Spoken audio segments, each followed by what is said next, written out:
You ask Tiger to solve. This deals with linear equations with one unknown. The final result is x equals 4. Let's solve it step by step. Simplify the expression.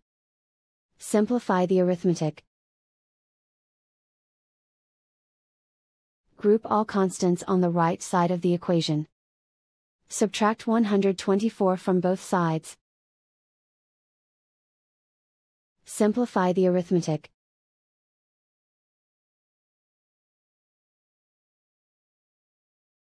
Isolate the x. Divide both sides by 14.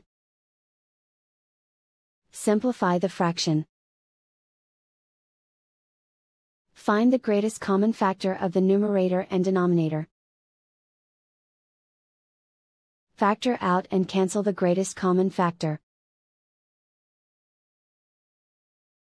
And so the final result is x equals 4.